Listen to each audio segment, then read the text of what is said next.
అంటే మేము పెళ్లి చేసుకొని ఫస్ట్ ఒక దగ్గర ఉండేదాయన. అక్కడ నేను రాత్రి ఒక్క రోజు కూడా ఉంచాను నేను. నా భార్యని తీసుకుపోతాననేసి. కిరాయికి ఇల్లు చూసి పెట్టేసి పెళ్ళికొచ్చినప్పుడు ఎవరో పోయి ఏం చెప్పినారంటే, వాడు సరిగ్గా కిరాయి ఇయ్యలేడు. అంటే అంత అంత టైం ఉండింది వాళ్ళకి. రైట్. పోయి ఆయన చూసిన ఇంట్లో పోయి ఇంటి ఓనర్ దగ్గరకు పోయి, అంటే నేను చెప్తున్నాను మీద ఫస్ట్ అడిగిన దానికి ఫైనాన్షియల్ ఇబ్బందులు ఉండే అని చెప్పినాను కదా. సో అక్కడికి పోయి వాళ్ళ దగ్గర ఇల్లు మరి మీరు ఇస్తున్నారండి చూసుకోండి, కిరాయి సరిగా ఇయ్యడు, సంపాదన లేదు ఆయనకు అనేసి అనేసినారు. రైట్. ఆ ఇల్లు పోయింది. అయ్యా. తర్వాత మళ్ళీ ఏదో ఒక ఇల్లు చూసుకొని ఉన్నాం పైన, అంటే పెళ్లి అయిన వెంటనే. అక్కడ ఉన్నప్పుడు ఎట్లనో ఒకటి వివర్ స్టేయింగ్ అనమాట. అక్కడ ఉన్నప్పుడు ఈయన ఫ్రెండ్స్ రావడం పోవడం అంతా చాలా మంది, ఈయనకు మనుషులు అంటే ఆల్వేస్ ఇంట్లో ఉండేది కదా.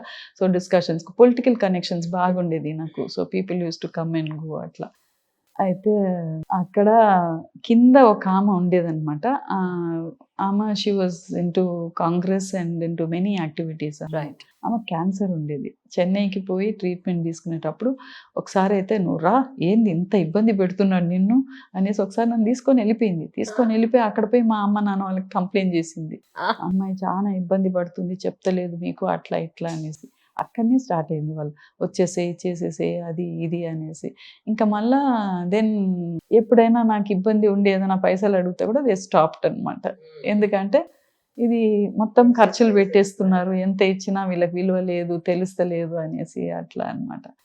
అట్లా ఉండి తర్వాత వచ్చి ఈయన వాస్తు అనేది బాగా ఉండేదన్నమాట. వాస్తువు చూసుకుంటూ he started reading more about vastu and he became more professional about vastu అనమాట. సో ప్రతి ఇంటికి పోయినప్పుడు ఎక్కడనో ఒకటి ఉంటుంది. అప్పుడు you want get everything proper. ఇప్పుడు మేము ఉన్న ఇంట్లో కూడా కొన్ని సెట్ బ్యాక్స్ ఉన్నాయి నాకు తెలిసినంత వరకు. సో ఆయన చాలా కీన్గా చూసేది. సో పోయిన ఇంటికంతా మళ్ళీ ఒక మార్పు అనేసి ఏదో ఒకటి చేసేది.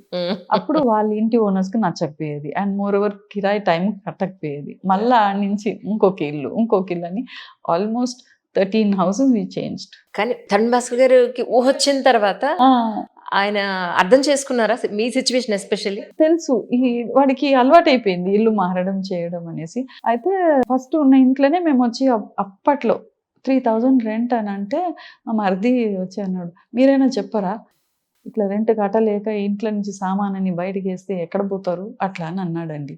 That went on going, kept on in my mind అనమాట. నేను అదే చెప్తున్నా, అవతల వాళ్ళు సలహాలు అన్నీ మనం తీసుకుంటే I think we are inviting the negative thoughts in our mind. Correct. అట్లనే అయిందండి. తర్వాత ఆఫ్టర్ ఫ్యూ ఇయర్స్ ఎస్ఆర్ నగర్లో ఉన్నప్పుడు హౌస్ కేమ్ టు అమీనా అండి. సామాన్ అంతా తీసుకొని బయట పడే స్టేజ్కి వచ్చింది. ఆయన చెప్పడం కాదు కానీ మేబీ నేనే ఊరికి అది ఆలోచన చేసి ఆ సిచ్యువేషన్కి వచ్చిందో ఏమో అనేసి నాకు అనిపిస్తుంది. నాకు ఎవరిని తప్పు పట్టలేము. అయితే అప్పుడు సమ్మర్ హాలిడేస్ చెన్నైకి పోకముందు అన్ని ప్యాక్ చేసి పెట్టుకున్నా, మీరు వచ్చే వరకు ఇల్లు ఎత్తికి పెట్టండి వెళ్ళిపోదామని. సో వచ్చిన వాళ్ళు కూడా పోలీసు వాళ్ళంతా దే సా ఎవ్రీథింగ్ ప్యాక్డ్ అనమాట. అమ్మ మీరు ఏం బాధపడకండి, అప్పటి వరకు మీకు టైం ఉంది, మేము ఏది ముట్టుకోము అని. దే వాజ్ సో నైస్ అండి. కోర్టువాల్ కానీ అది ఆ రోజు Tarun went through all that. He was in 8th class అనమాట. అట్లా చూసేసి తర్వాత మళ్ళీ వచ్చి ఇంకొక దగ్గరకు పోయినాం. ఇట్లనే వాస్తు కనేసి ఆయన చూసేది అయినా కానీ, బట్ ఒకటొకటి చెప్పి చేసేది ఆయన. ఇట్లా ఇబ్బందులు ఉంటుంది, ఇట్లా ఉంటుంది అనేసి. ఒక ఇంట్లో అయితే when he was in the first class వాడికి HPSలో లాటరీ ఎంట్రన్స్ అయితే బాగా చేస్తాడని ఎందుకంటే హీ వాజ్ వెరీ ఇంటెలిజెంట్. ఏదైనా ఒకటి చెప్తే ఇమీడియట్గా చేసుకునేది. అన్ని ఎంట్రన్స్ ఎగ్జామ్స్లో హీ వాజ్ స్కోరింగ్ వెల్. HPSలో మాత్రం లాస్ట్ లాటరీ పెట్టినారు. లాటరీలో రావాలనేసి ఆ గోడ ఏదో సరిగా లేదనేసి అప్పటికప్పుడు రాత్రి గోడ సీట్ వచ్చిందని చెప్పారు. వచ్చింది తర్వాత. అయితే అట్లా కొన్ని అంటే ఇంకా మళ్ళీ ఏమంటాం మనం, ఇటు కొడుకు వచ్చింది కదా, అవును, అది ఆ సంతోషం. కరెక్ట్. ఇది ఈయన ఇటువంటిది ఇదేంటి మంచి పనా పిచ్చి పనా అనేసి ఒక గొడవ అవుతుంది కదా, అది ఉండేది. తర్వాత మళ్ళా తర్వాత అయిపోయినాక వాడి 8th 9th అంతా మేము మారడ్పల్లికి షిఫ్ట్ అయిపోయినాం. అక్కడ కూడా అట్లనే అప్పుడు VVS లక్ష్మణ్ కూడా పరిచయం అయినాడు అనమాట. ఆయన ఫ్లాట్లోనే మేము ఉంటిమి. ఓకే. సో ఆయనది కూడా వాస్తు చూసేది. నేను ఒక్క రోజైనా నిన్ను క్యాప్టెన్ చేపిస్తా చూడు అనేసి అన్నాడు. అండ్ అస్ట్రాలజీ పరంగా వాళ్ళ అత్త లేనే లేదు, ఆయన కెరియర్ అంటే కూడా ఈయన నీ వాస్తాను ఆస్ట్రాలజీ అనేసి ఛాలెంజ్ చేసి చేసినాడు అట్లా.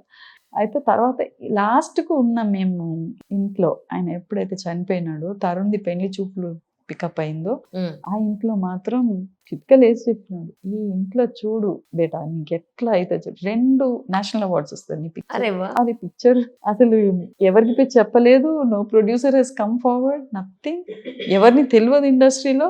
నీది చూడు ఎట్లా అవుతుంది చూడు బేటా, this take it from me, నీకు ఎన్ని పరిచయాలు అయితే అనేసి. అయితే కానీ నేను మీ అమ్మను ఎవరో ఒకరు ఉండం అంటే అట్లా ఎట్లా అండి, అది ఒకటి వాడికి అంటే నువ్వు ఏంది ఎప్పటికి ఉంటామా అని అనింది. ఎప్పటికి ఉంటామా, సావు అనేది వస్తుంది, ఎట్లా వస్తుంది అనేది ఉంటుంది అని అన్నాడండి. అది కూడా అన్నాడండి. And death was a big thing అనమాట. ఎవ్రీ వన్ చెప్పినాను కదా, he had lot of people admirers అనమాట. అయితే కానీ I can not compromise on your future అనేసినాడు. అంటే 2 నేషనల్ అవార్డ్స్ వచ్చినాయి అనింది. మిరాక్యులస్ అనమాట మాకైతే నిజంగా. అండ్ అది ఎట్లా అంటే కరెక్ట్ గా నా May 3rd మ్యారేజ్ యానివర్సరీ, మళ్ళా డేట్స్ కూడా అట్లా కొన్ని 100 డే వర్సెస్ బర్త్డే ఏదో అనుకుంటా నేను, November 5th అనేసి everything you know fell in place like that. అప్పటికి ఈ న్యూ ద ప్లాట్, అది స్టోరీ తెలుసు, ఆ పేరు కూడా మేము డిస్కస్ చేసుకుంటాం అనమాట. అట్లనే ప్రతిదీ ఇప్పుడు ఆయన కూడా వాస్తు గురించి నాకు వచ్చి చెప్పేది, ఒక్కొక్క దగ్గర చూసి వచ్చినప్పుడు తరుణ్ కూడా అన్ని చెప్పేది. బట్ కొంచెం పెద్దగా అయిపోయినాక పిల్లలు చెప్పారండి, అది ఆయన కొంచెం బాధ. ఏంది చెప్తలేవు నువ్వు అని. డాడీ నేనే లేస్తా డాడీ ప్లీజ్, మీరు నా ఫ్రెండ్స్ ఉన్నారు బేటా, వాళ్ళు పెడతానన్నారు చెప్తానన్నారని ఇట్లా ఏదనమాట. బట్ మొత్తానికి ఆయన అన్నట్టే ఆ ఇంట్లో అయితే టుక్ ఆఫ్. అంటే తరుణ్ భాస్కర్ గారు మూవీలోకి రావడం, సక్సెస్ అవ్వడం, అవార్డు తీసుకోవడం ఇదంతా ఆయన చూసారండి? లేదు, but he was very confident చేస్తాడని. అందుకని ఫస్ట్ నుంచి ఆయన అట్లా చేసుకుంటూ వచ్చినాడు, ఒకటొకటి చెప్పి చేయించినాడండి. ఇంట్లో ఇట్లా అవుతుంది, ఇంట్లో అట్లా అవుతుంది అనేసి. సో ఐ డోంట్ నో, అది అంటే అందరు నమ్మాలని నేను ఉంటలేను, నా వరకు అయితే. అవును, ఒకనొకప్పుడు నమ్మరు మీరే, ఆయన చెప్పింది జరిగిన తర్వాత మీరు నమ్మారు. అండ్ మాకు ఎంత మందిని తెలిసినా కానీ నోబడీ వాజ్ వెరీ క్లోజ్, ఎందుకంటే ఫైనాన్షియల్ స్ట్రెసెస్ బాగా ఉండే. సో కొన్ని అకేషన్స్ కూడా పిలవరు. డబ్బు is very powerful in our society. That's very bad అండి. How you go, what your wearing అన్ని చూసేదన్నమాట. అది very particular about all that. దానికి మించి there is so much in life అన్నది దే డోంట్ సీ అని అనిపిస్తుంది. Very sad. ఇప్పుడు నేను ఒక నెక్లెస్ వేసుకుంటే ఏమొస్తుందండి, అవతల వాళ్ళకి ఏమొస్తుందని, అని నాది అంతే కదా. ఓ ఎంత మంచిగా ఉందని అంటారు అంతే, దట్స్ ఆల్.